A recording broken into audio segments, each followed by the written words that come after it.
વડોદરા મહાનગરપાલિકાએ શહેરને ટ્રાફિક મુક્ત અને સ્વચ્છ બનાવવા માટે વન ડે વન રોડ અભિયાન તેજ કર્યું છે। તેવામાં આજે ફતેગંજ મેઇન રોડ ઉપર સઘન દબાણ હટાવો કામગીરી હાથ ધરવામાં આવી હતી।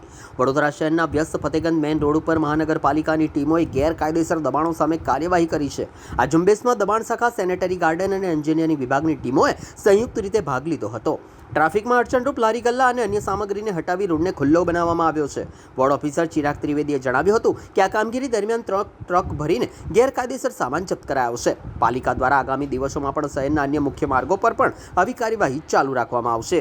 માનનીય કમિશનર સાહેબના સૂચન મુજબ વન ડે વન રોડ પ્રોગ્રામનું આયોજન કરેલ છે અને એમાં અમે આજે ફતેગંજ મેઇન રોડ પસંદ કરેલ છે। એમાં અમારી દબાણની ટીમ, સેનેટરીની ટીમ, ગાર્ડન શાખા, એન્જિનિયરિંગ શાખા બધાની ટીમ દ્વારા કામગીરી ચાલુમાં છે અને અત્યારે દબાણ હટાવવાની કામગીરી ચાલુમાં છે। બસ આ ફતેગંજ મેઇન રોડ આજે છે। આવતા વીકમાં બીજો રોડ પસંદ કરવામાં આવશે। અત્યારે આપણે 3 ટ્રક ભરીને દબાણનો આજે ગેરકાયદેસર લારીઓ છે, રોડ ઉપર ટ્રાફિકની અડચણ એવી 3 ટ્રક ભરીને લારી જપ્ત કરેલ છે। Ward officer Chirag Trivedi.